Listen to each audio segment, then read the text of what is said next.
Our show is now on Stitcher. Listen to us on your iPhone, Android phone, Kindle Fire, and other devices with Stitcher. Stitcher is smart radio for your phone. Find it in your App Store or on Stitcher.com. Stitcher Smart Radio, the smarter way to listen to radio.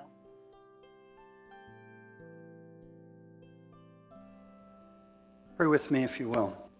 Come, Holy Spirit, come. Come with the fire and burn. Come with the rain and cleanse. Come with the wind and breathe. Come with the light and reveal.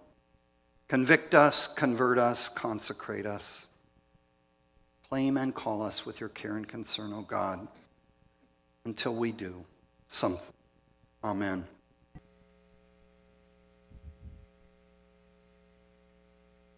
Scholars tell us that Psalm 29 is a divine psalm given to the power of this world, the power that God gives to this world. And as such, it functions well as an extension of Isaiah 43, 1-7, which is a companion for this day's text.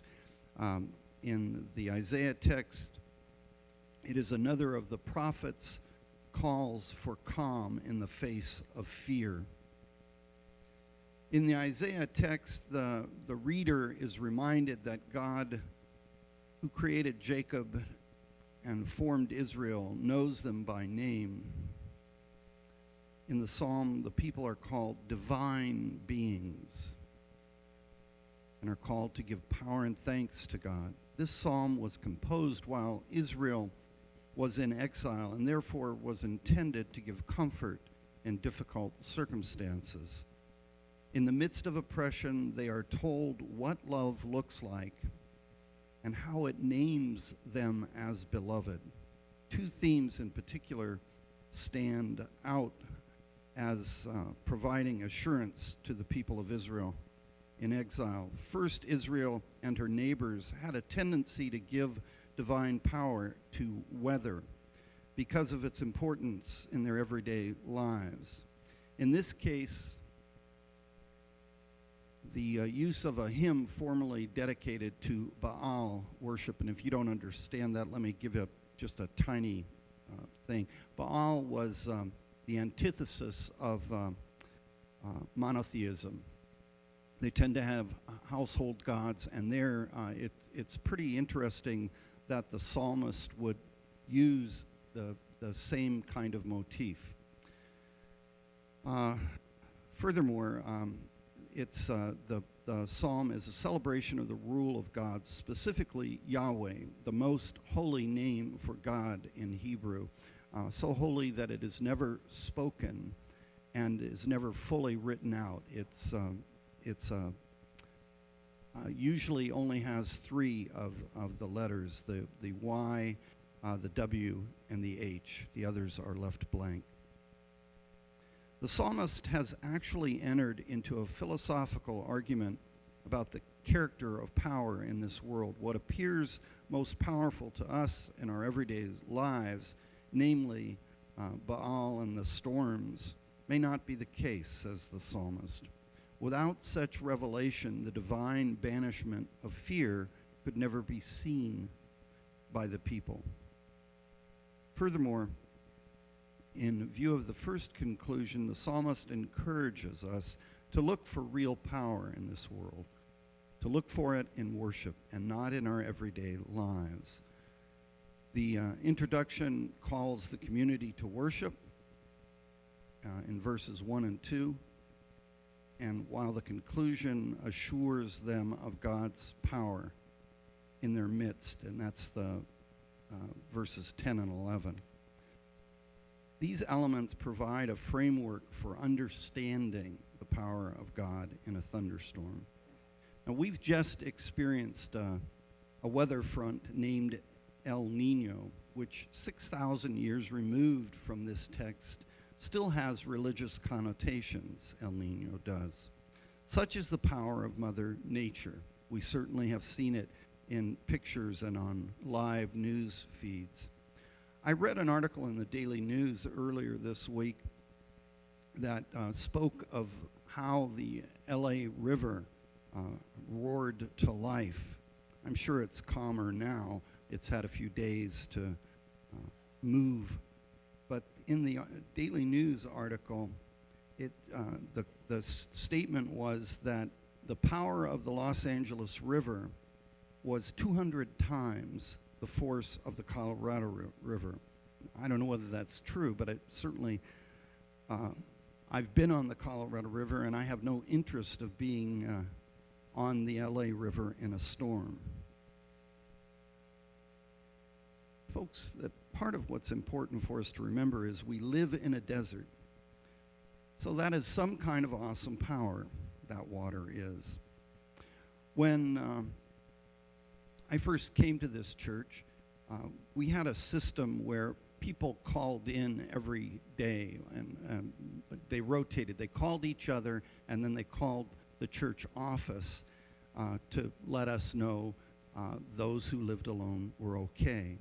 It was really kind of a sweet way to get to know people. One of the people who always called in on line 3 was Marvin Crane. Some of you know that name. I know Roger knows that name because Marvin was his father-in-law. Marvin grew up, I think, out here. I know he had been here since he was a young man, and he told stories about the power of water, water in this San Fernando basin. It flooded until the Army Corps of Engineers built the channels through. He talked about the park just across the street from us being 8 or 10 feet deep in water before they took care of it. It's a pretty powerful notion. Can you imagine that much water just across the street from this church? Obviously, it probably wouldn't have been built here. This was about almost 2 decades before this sanctuary was built. This was in the early 30s.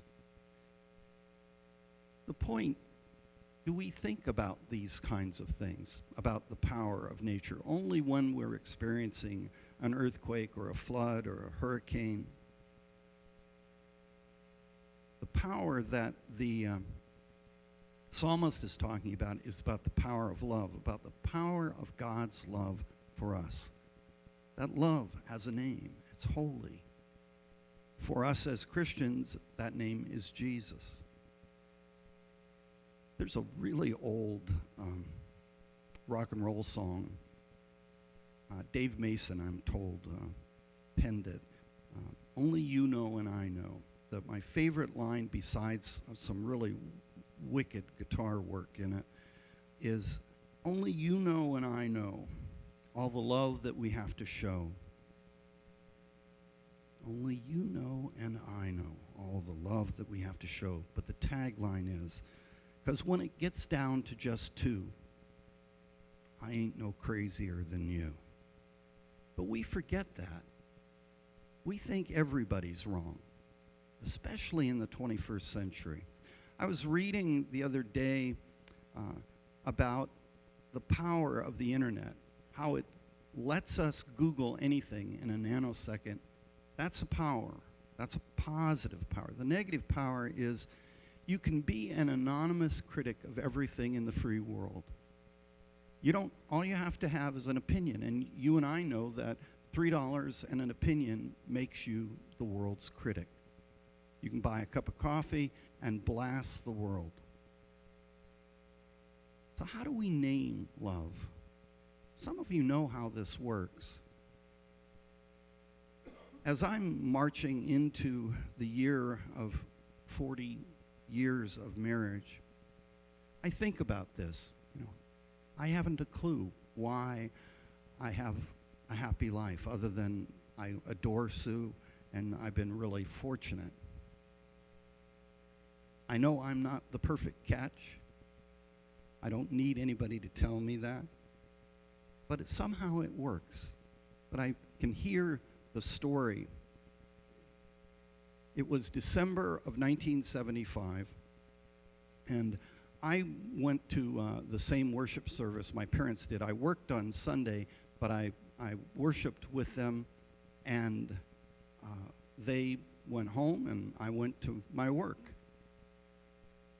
And I can't remember whether it must have been the Sunday after Christmas, because it was youth fellowship leading worship. I had met Sue the summer before, June of 1975, and then I went to work for a friend up in Washington State, in the beautiful, bustling town of Snohomish, Washington. And we met, and I think we're summarily unimpressed with each other at some level. I can't say why, but I knew that she was in a relationship with someone else, also a member of the church, and I was with somebody else who lived, as I recall, in Alhambra, and that's why that didn't work. Sue and I had started working with the junior hires in September, and we had become friends, and just friends. And then that December service, Sue was leading the youth as they were processing, and somehow in the midst of that, she stopped as she was in the procession and reached out and just took my hand and said, "Hi, it's good to see you." And that was it. That's all she said. My mom told me later, after we were married, she said, "I knew that Sunday that you were done." She said, I got in the car and I said, "Well, Joey's met his Waterloo." And I said, "Okay," because it was just a non-event. Yes, I remembered it, but I just thought she was being kind, Sue was.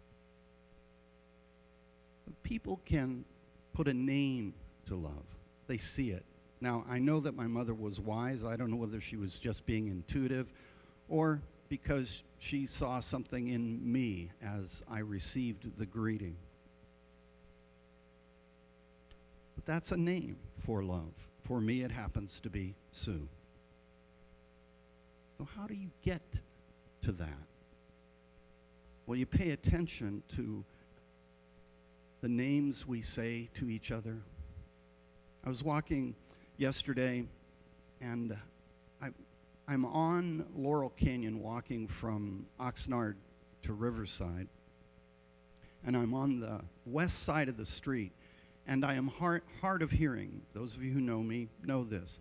But I can hear with great clarity somebody on the other side of the street yelling profanities and adding a few little adjectival phrases. And I thought, that person must really be upset. There's no love there. There's no kindness there. C.S. Lewis is arguably the most prolific Christian writer in history. He's been dead since 1963. He died the same day that John F. Kennedy was assassinated. He wrote hundreds of books, probably. But among my favorites is The Four Loves. I'm going to distill about 800 pages of text in the next few minutes. I use this sometimes at weddings, sometimes at funerals. I didn't know how effective it was until a professor who specialized in C.S. Lewis thanked me for the distillation, if you will, of the text. He thought I'd done a good job, and I thought, I was just terrified what he was going to say, but he actually sent me a then in print cassette tape of C.S. Lewis on British Broadcasting. I played it and wore it out, and I don't know whether anything is still in print, but it's worth looking at. C.S. Lewis talks about the four loves thusly. Eros. Eros is that nascent scientific thing that happens between people, that draws us to each other.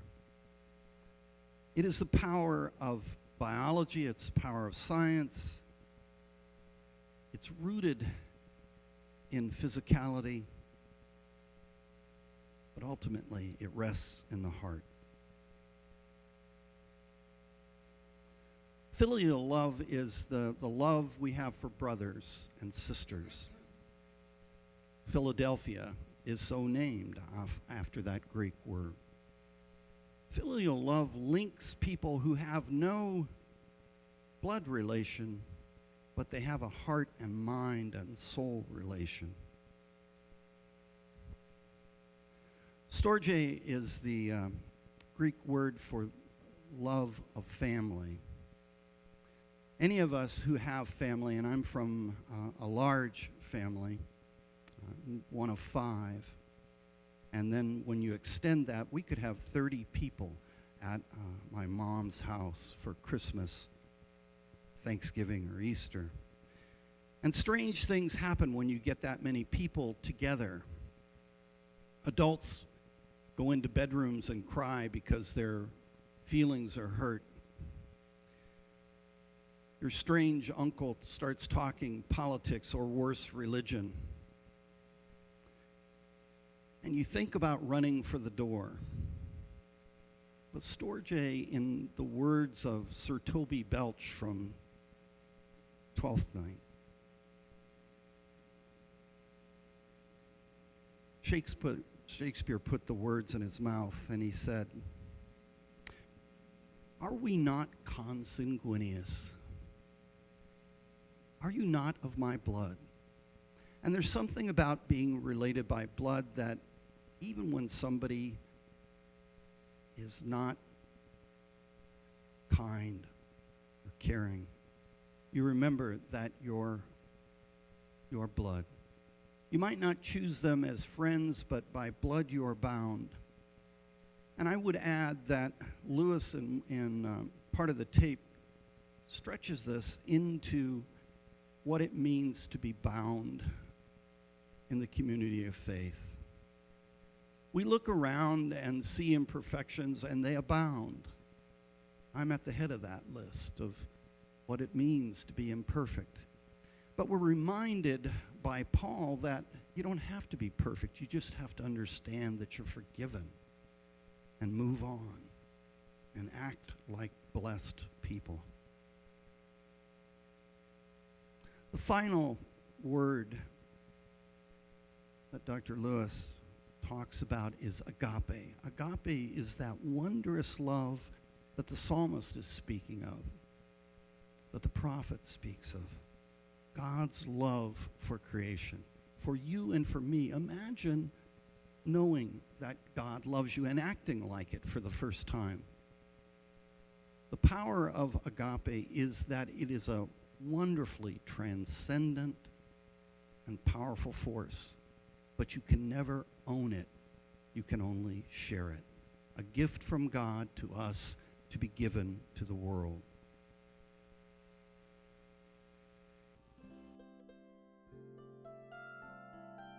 Thank you for listening to the First United Methodist Church podcast, which is recorded live every week at 4832 Tahunga Avenue in North Hollywood, California, and delivered by Dr. Joey McDonald. For more info on us, please check out nohofumc.com or find us on Facebook and Twitter under NoHoFUMC.